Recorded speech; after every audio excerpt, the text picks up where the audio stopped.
Bonjour. Nous servons un grand Dieu. Amen. Il est fidèle. Il est juste. Il fait encore des miracles aujourd'hui. Nous y croyons. Merci Seigneur pour ce grand témoignage. Oh, ça nous bénit. Ça nous réchauffe le cœur. Ce matin, j'aimerais vous parler de quelques moments de notre roi humble. Notre roi humble. Nous entrons dans la période de Noël. C'est la première semaine du mois de décembre. C'est les festivités, les choses, les décorations, les choses commencent à se voir. Et nous entrons dans une saison ponctuée par l'attente. L'attente dans l'espoir de la célébration de la venue du Messie. C'est une période où nous réfléchissons à cette venue, à la venue de Jésus. Et nous restons dans cette attente d'espoir parce que il est déjà venu, oui, mais quand nous voulons célébrer sa venue, nous voulons nous mettre dans la place des personnes qui attendaient avant qu'il n'arrive. Ils attendaient que le Messie arrive. Et il y avait déjà quelque chose en eux, un espoir pour le monde à venir, pour le nouvel an, pour les nouvelles choses, les nouvelles saisons. Et selon les différentes traditions chrétiennes à travers le monde, les thèmes de chaque semaine qui conduisent vers le Noël, ça peut varier de semaine en semaine. Il y a des légères variations. En général, cependant, il y a 4 thèmes souvent. L'espérance, l'amour, la joie et la paix. Et souvent, nos célébrations tournent autour de ces 4 thèmes dans la période de Noël. Et là, la première semaine est souvent centrée sur l'espoir, afin de donner un ton dans l'attente. Il y a quelque chose qui arrive ou quelqu'un à l'horizon. On s'attend à ce que Dieu soit à l'œuvre dans les coulisses. Il y a des promesses divines qui ont été données dans l'Ancien Testament. Aujourd'hui, du point de vue du 21e siècle, nous pouvons voir comment ces paroles prophétiques se sont concrétisées. Les prophètes avant ne voyaient pas l'accomplissement. Ils prophétisaient, mais ils ne voyaient pas ce qui est arrivé. Nous voyons de point de vue où on voit les prophéties accomplies. On a les prophéties comme en Ésaïe, la naissance d'Emmanuel, d'une jeune fille. On a les prophéties comme en Michée 5, à Bethléem. Ça a été annoncé d'où viendra un souverain de ce petit village, Bethléem. On a la prophétie en Osée, chapitre 11, où il est marqué « J'appelais mon fils hors d'Égypte ». Ça parle d'une délivrance. Ça nous remonte dans le temps vers la nation d'Israël qui a été délivrée. Il y a en effet un espoir pour tous les peuples. Ça, c'est pendant la première semaine. Et puis, on entre dans la deuxième semaine de l'Avent et ça se concentre sur l'amour incarné. L'amour qui se concrétise sous la forme d'un bébé. Et nous considérons cette manifestation de l'amour de Dieu, cette agapé de Dieu. Cette manifestation est enveloppée dans le thème de l'humilité. Réfléchissons au roi de gloire qui daigne descendre jusqu'à notre humble condition humaine sans pour autant faire preuve de la moindre condescendance. Rappelons-nous aujourd'hui pourquoi il est connu comme le roi humble. Dès le début, le Christ est venu dans ce monde comme un humble serviteur, né dans des circonstances modestes afin de pouvoir s'identifier aux plus pauvres d'entre nous. Et la Bible nous parle de son attitude en Philippiens 2, et ça c'est le premier texte que nous voulons voir aujourd'hui, Philippiens 2, versets 5 à 8, et la Bible nous parle de l'attitude de notre Sauveur. Et son attitude, son état d'esprit, sa mentalité, quelle était son attitude? Mais la Bible nous dit que votre attitude, Paul nous dit à nous, que notre attitude soit identique à celle de Jésus-Christ. Lui qui est de condition divine, il n'a pas regardé son égalité avec Dieu comme un butin à préserver, mais il s'est dépouillé lui-même en prenant une condition de serviteur, en devenant semblable aux êtres humains. Reconnu comme un simple homme, il s'est humilié lui-même en faisant preuve d'obéissance jusqu'à la mort, même la mort sur la croix. Même la mort sur la croix. Donc, tout au début, son attitude, ça c'est le premier point ce matin, l'attitude. Et Paul nous dit que notre attitude soit la même. Quelle était son attitude? Son attitude, c'était une attitude d'humilité. Il était un humble roi, un roi humble. Et peut-être vous dites, oui, mais pasteur, ne parlons-nous pas de la naissance de Jésus et non sa mort ce matin? Oui, nous parlons de la naissance de Jésus et non de sa mort, cependant d'un point de vue global. Voyez l'éventail de ce passage.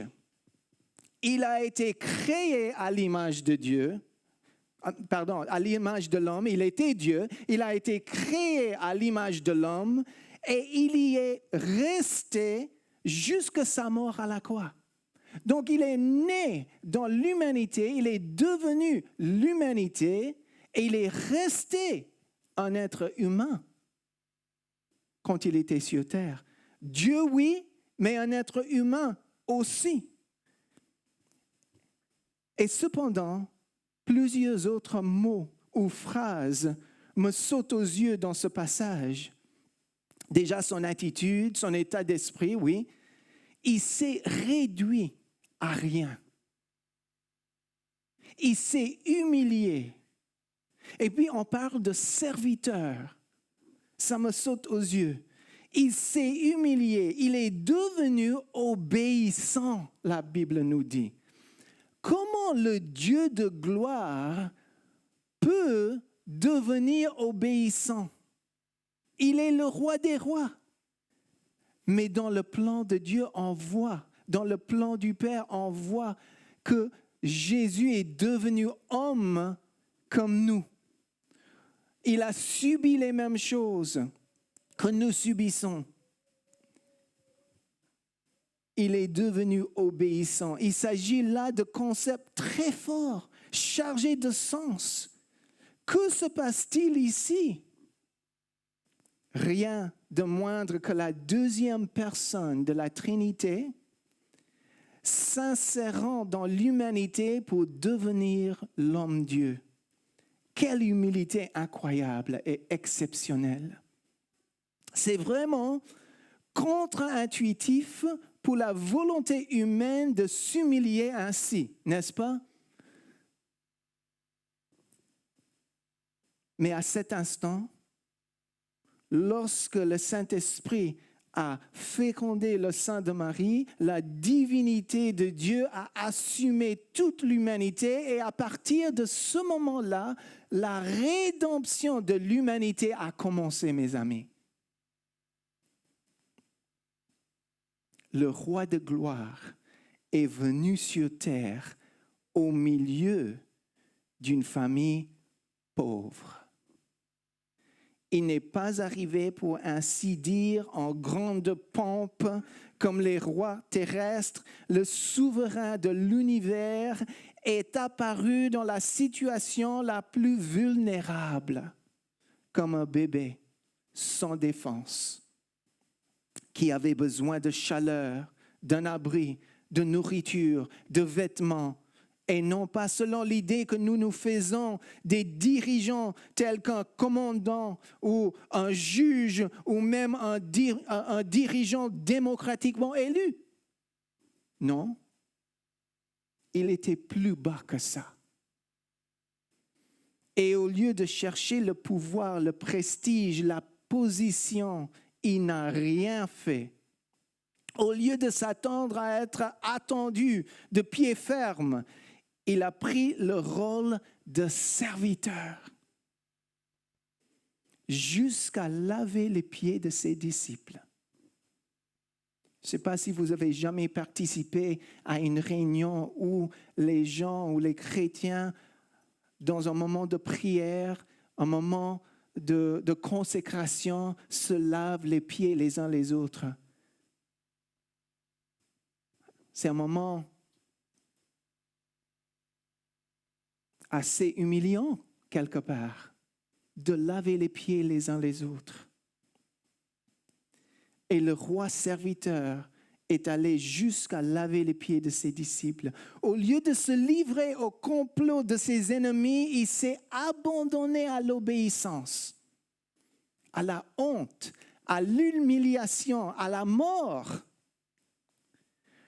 Donc du berceau jusqu'à la croix, il reste le roi humble.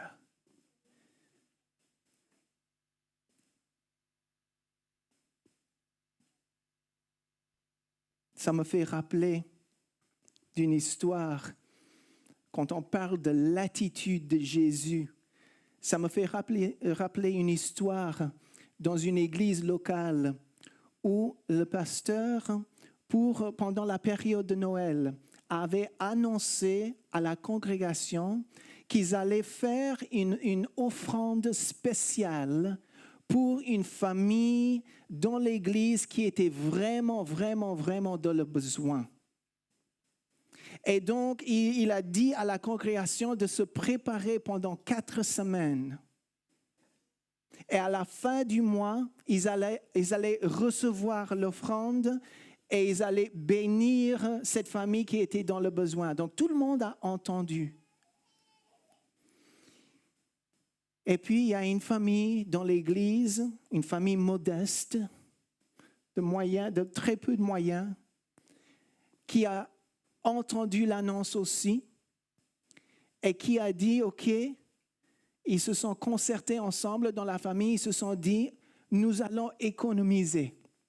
On n'a pas beaucoup de choses, on a très peu, mais on va manger moins de viande pendant 1 mois. On va économiser à côté un petit peu. Chaque semaine, on va mettre à côté un petit peu pour cette famille dans le besoin. On va manger plus de patates et moins de viande. Et puis, ils ont fait ainsi pendant tout un mois, cette famille en particulier. À la longue, à la fin, quand il est arrivé le jour de l'offrande à l'église, c'était une offrande spéciale qui était passée, le panier est passé.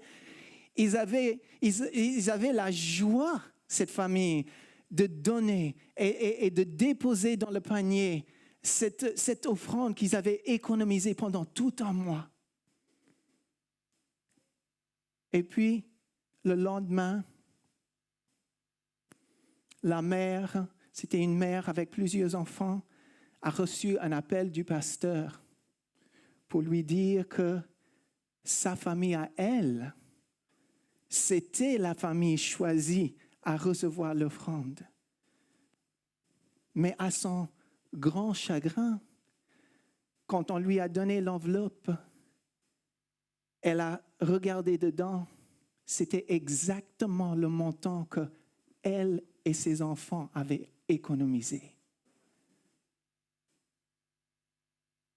Qui veut dire que personne d'autre dans la congrégation avait donné. Attitude. Quelle est notre attitude vis-à-vis des autres? Quelle est notre attitude vis-à-vis de notre Seigneur? Quelle était son attitude vis-à-vis de nous? Il s'est humilié. Il est devenu homme,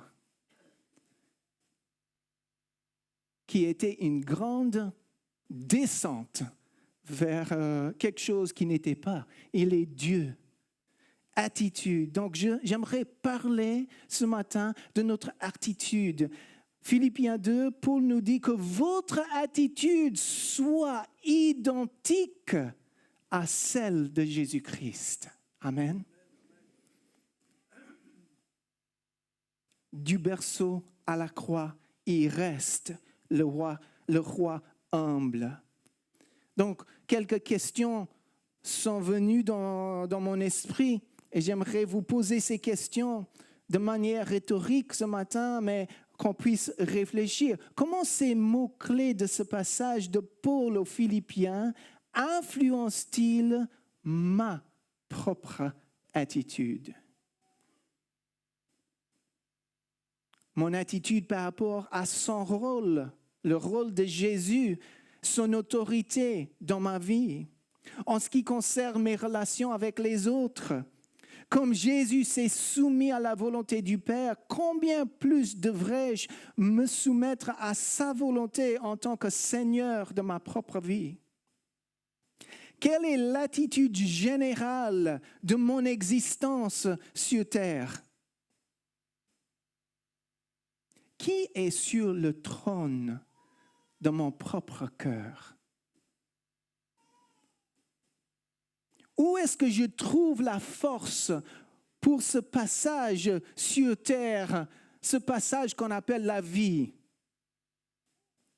Comment est-ce que je place mes propres désirs pécheurs sous la surveillance de la voix du Seigneur?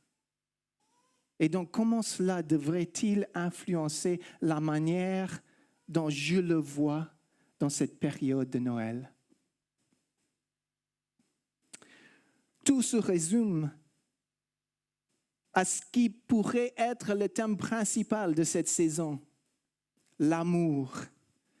L'expression même de l'arrivée de Jésus sous l'étoile de Bethléem est le point culminant du plan du Père pour montrer son immense amour à sa création, car Dieu a tant aimé le monde qu'il a envoyé son Fils unique.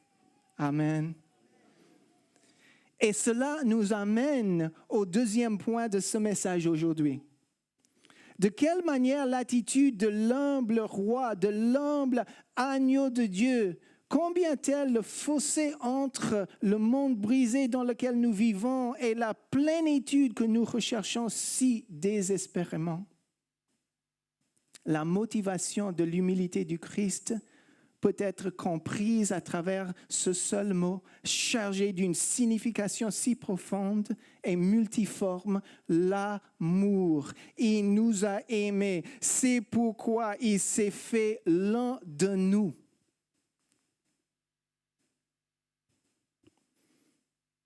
Cyril d'Alexandrie, un des premiers pères de l'Église, a décrit de la manière suivante: Dieu a pris tout ce qui était à nous et l'a fait sien, afin que nous puissions avoir tout ce qui était à lui. L'amour renvoie à la relation. Et ça, c'est le deuxième point d'aujourd'hui, les relations. D'abord, mon attitude à moi. Deuxièmement, mes relations. Ésaïe 9, 6. Car un enfant nous est né, un fils nous est donné, et la domination reposera sur son épaule. On l'appellera admirable, conseiller, Dieu puissant, Père éternel, prince de la paix. Jésus est né, mes amis, dans une famille humaine. Les relations sont donc inhérentes à cette structure sociétale. Ces relations sont les composantes même sur lesquelles repose la définition du terme famille. lorsque je pense à cette attitude de Jésus, appelée l'humilité, que l'apôtre Paul m'enjoint d'adopter, je peux commencer à imaginer comment Jésus a dû se laisser former, façonner par des parents humains, alors qu'il était Dieu. Il est Dieu et il est homme en même temps. Cela a dû être très humiliant pour le roi des rois, quelquefois dans sa famille. Et puis, il y a la grande famille humaine, avec toute sa beauté et en même temps ses déchirures. Cet enfant céleste et en même temps terrestre, né de Marie et de Joseph, fait son entrée dans le désordre de la condition humaine. Il arrive en tant que Dieu de ceux qui sont brisés, en tant qu'ami des faibles. Et il choisit de revêtir la chair humaine pour nous montrer ce que nous pouvons vivre lorsque nous sommes réconciliés avec le Père. Il nous enseigne à quoi ressemble l'amour divin. Et il nous comprend. Il nous comprend. Il me comprend. Il te comprend. Pourquoi? Parce qu'il est l'un d'entre nous. Il peut comprendre notre dilemme. Il compatit à notre péché. Parce qu'il a été tenté comme nous, mais sans péché contre son Père, la Bible nous dit. Et rappelons-nous le verset en Hébreu 4, versets 15 et 16. Car nous n'avons pas un souverain sacrificateur qui ne puisse compatir à nos faiblesses. Au contraire, il a été tenté comme nous en toutes choses, sans commettre de péché. Approchons-nous donc avec assurance du trône de la grâce afin d'obtenir miséricorde et trouver grâce pour être secourus dans nos besoins. Il est là, il nous comprend, il nous voit, il te voit, mon ami. Du berceau jusqu'à la croix, il reste le roi humble. Il peut donc s'identifier à vous, à moi, à nous, parce qu'il a été envoyé dans une famille humaine, dans la grande famille humaine. Et c'est là, mes amis, que réside l'aspect invitant de cette relation. Et il offre une relation. Il offre une relation avec le Père, avec lui-même, avec son esprit, qui nous a laissés sur terre quand il est monté au ciel. La relation, c'est le deuxième point de ce message. La relation et ta relation avec Dieu. C'est quoi? C'est quoi l'état de ta relation avec Dieu? Une invitation à passer de la rupture à la plénitude, de la distance vis-à-vis de Dieu à une intimité avec notre Père aimant. Il nous invite à entrer en lui-même.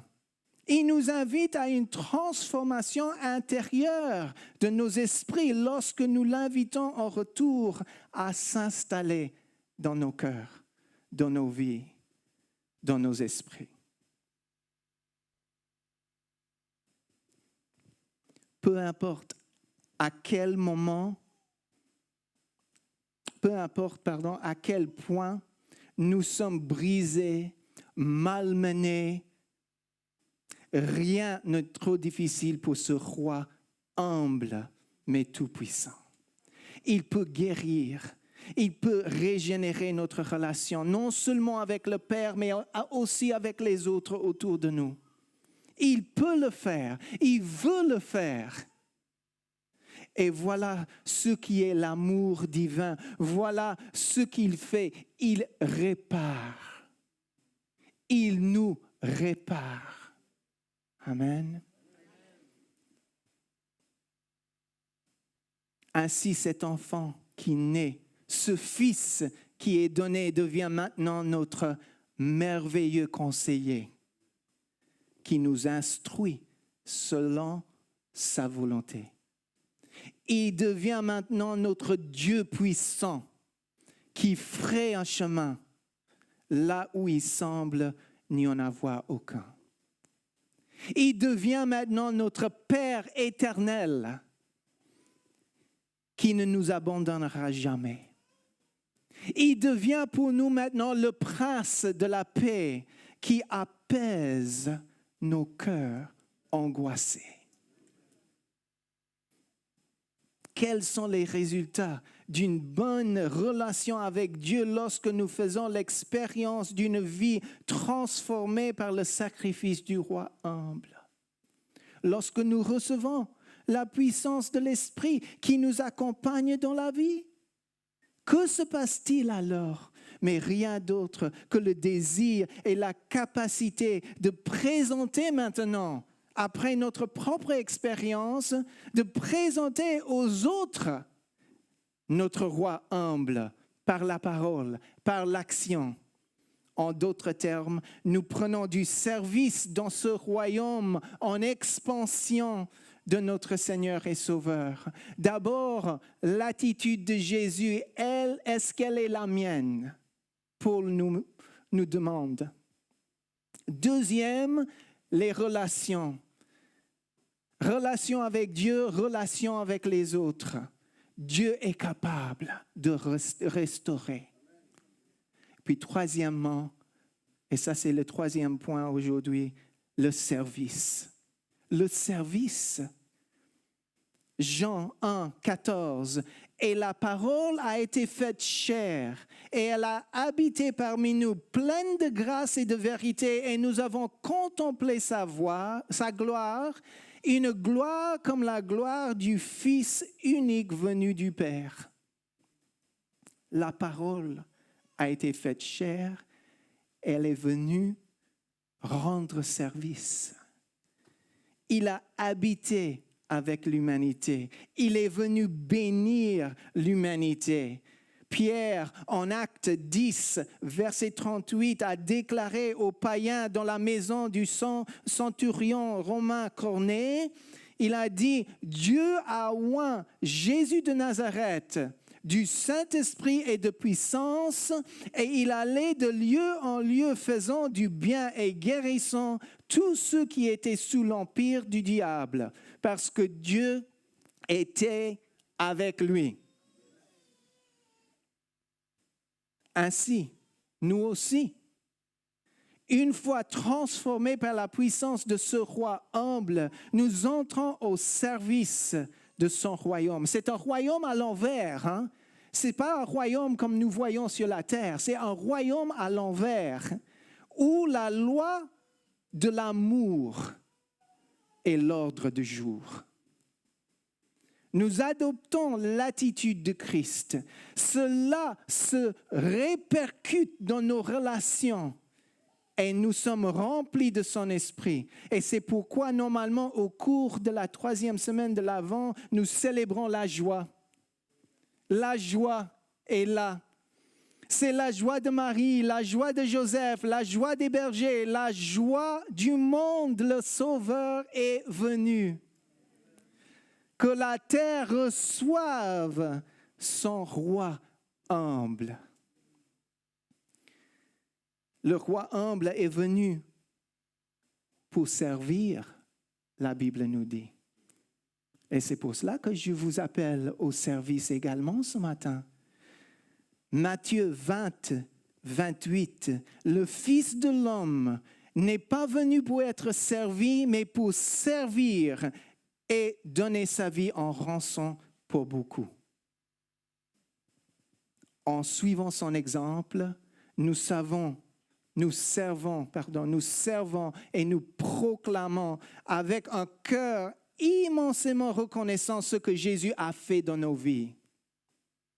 Pour certains d'entre nous, peut-être, c'est votre premier Noël en tant que disciple de Christ. Et vous débordez d'enthousiasme pour partager votre joie avec vos amis et vos familles.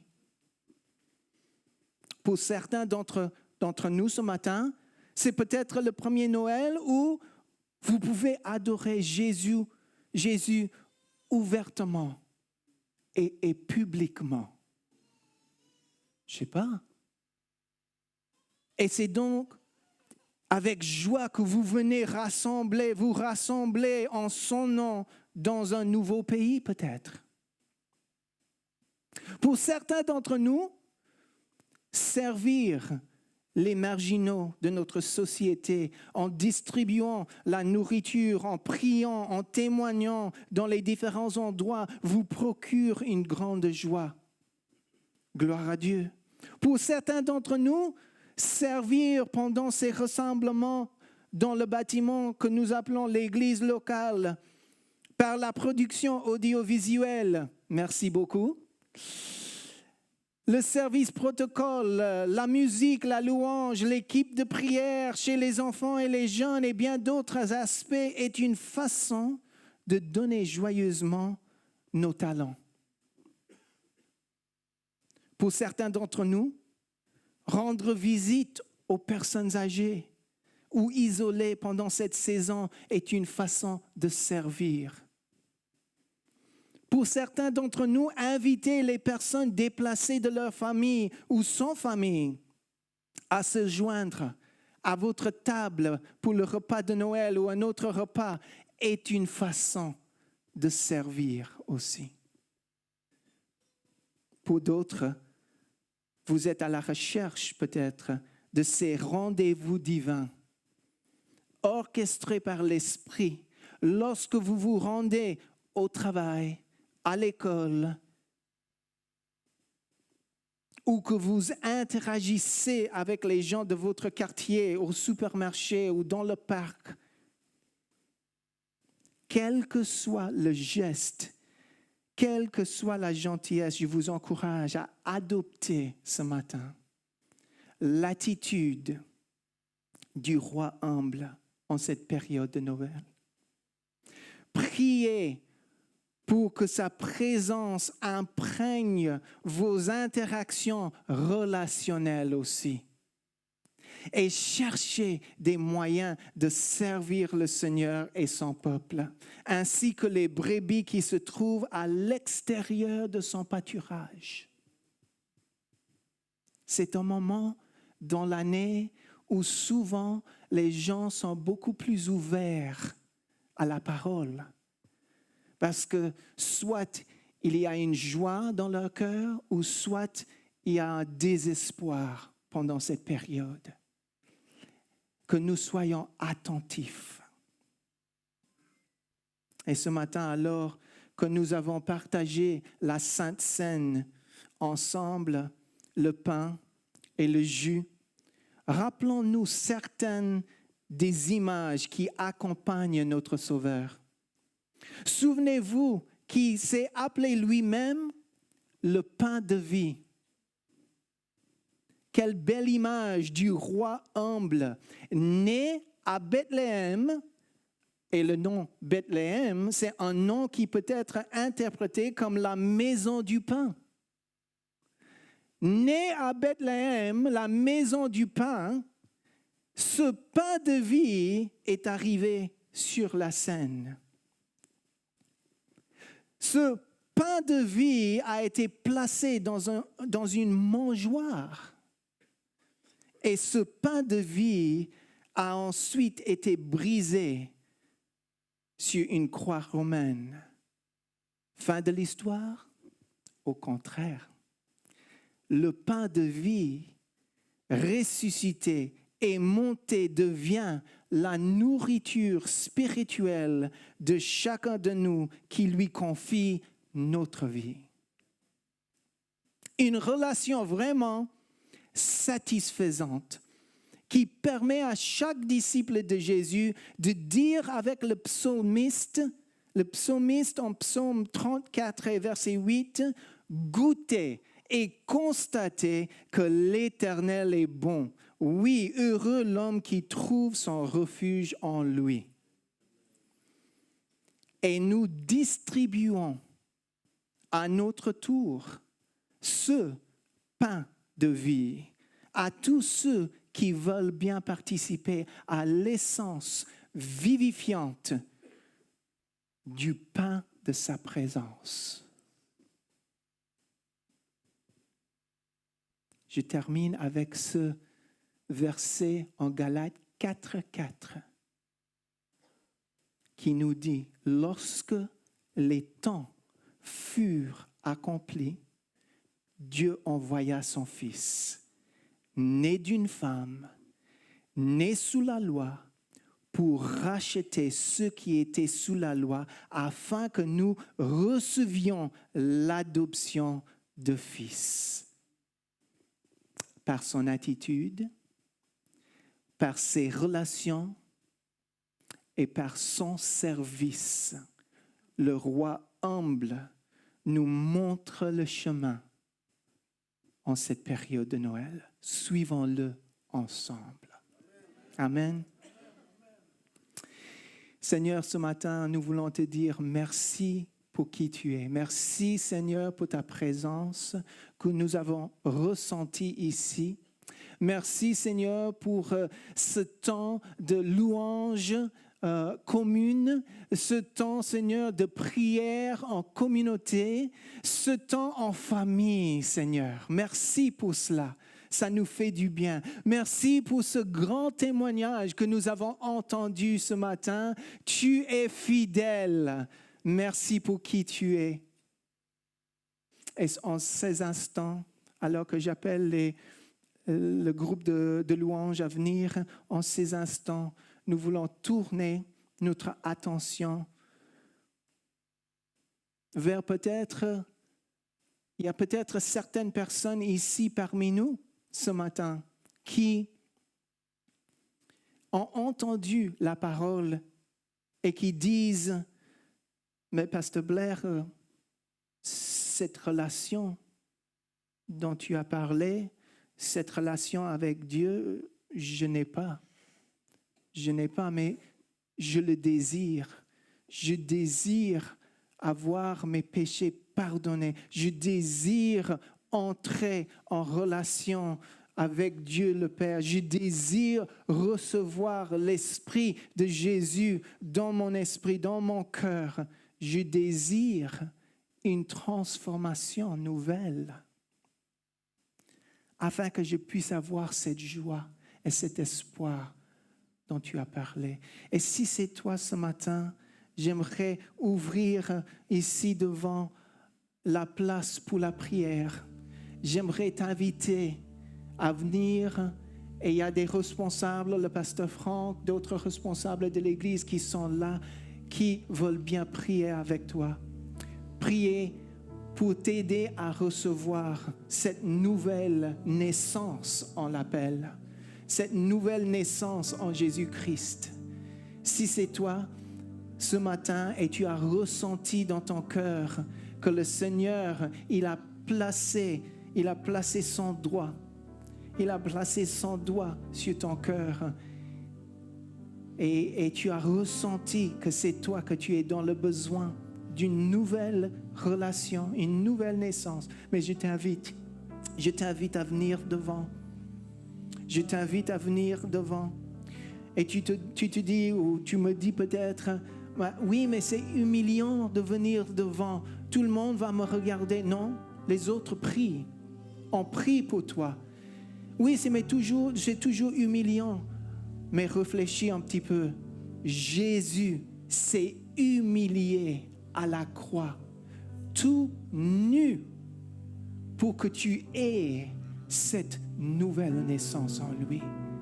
Alors, je t'invite, si c'est toi ce matin et tu as besoin de cette nouvelle naissance, tu as besoin de cette communion, cette réconciliation avec le Père, je t'invite à venir. On va prier. Les frères sont là pour prier avec toi. On va t'entourer, on va t'encourager, on va demander au Seigneur le pardon avec toi. Et puis, aux chrétiens, j'aimerais t'inviter également. Si Dieu t'a parlé ce matin de ton attitude vis-à-vis de lui, vis-à-vis des autres, s'il a parlé, il t'a parlé des relations, la relation avec lui ou la relation que tu as avec d'autres personnes. Peut-être il faut régler certaines choses. Peut-être il faut pardonner. Peut-être il faut demander le pardon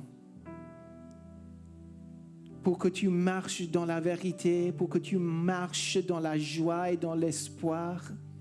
J'aimerais t'inviter également, si Dieu t'a parlé de ton attitude ou bien de tes relations, ou aussi peut-être du service.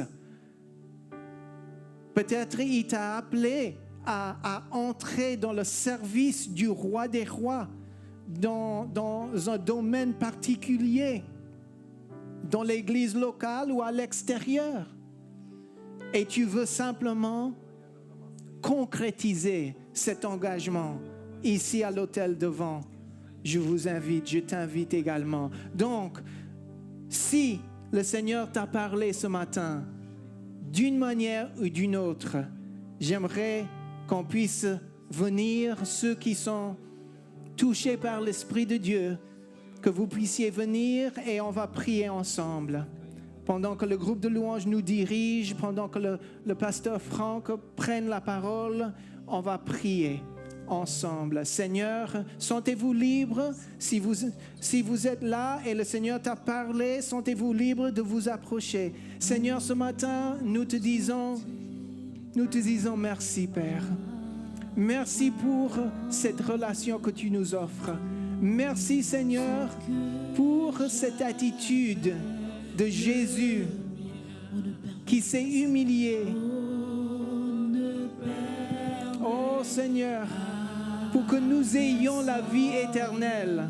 Merci, Seigneur, pour ce que tu as fait pour nous. Merci parce que tu es entré dans notre humanité. Tu nous comprends. Tu nous vois, Seigneur. Tu nous vois, Seigneur. Tu vois qui nous sommes. Tu vois nos luttes. Tu vois, Seigneur, nos péchés. Tu vois, Seigneur, nos attitudes. Tu vois nos cœurs, l'état de nos cœurs. Tu nous vois. Tu nous vois, Seigneur. Alors, viens, Saint-Esprit. Viens faire ton œuvre ce matin. Viens faire ton œuvre ce matin, Saint-Esprit.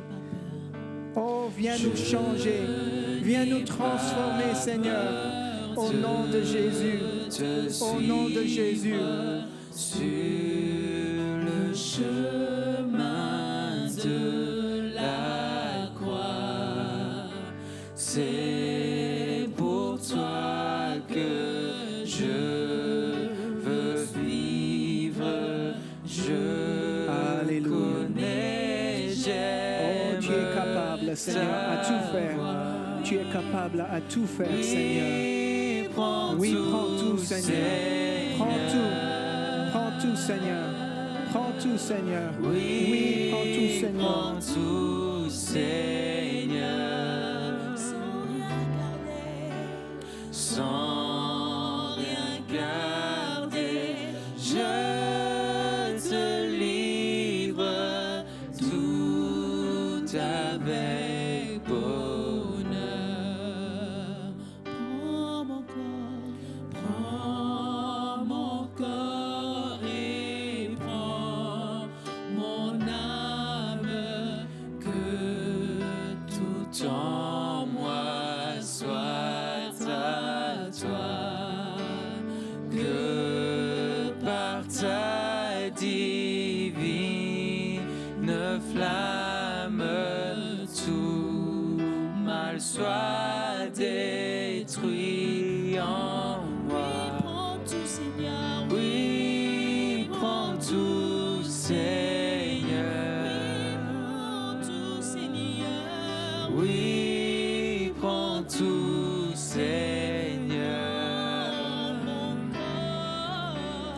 Prends mon corps et prends mon âme, règne sur mon cœur. Oui, prends tout, Seigneur. Oui, prends tout, Seigneur.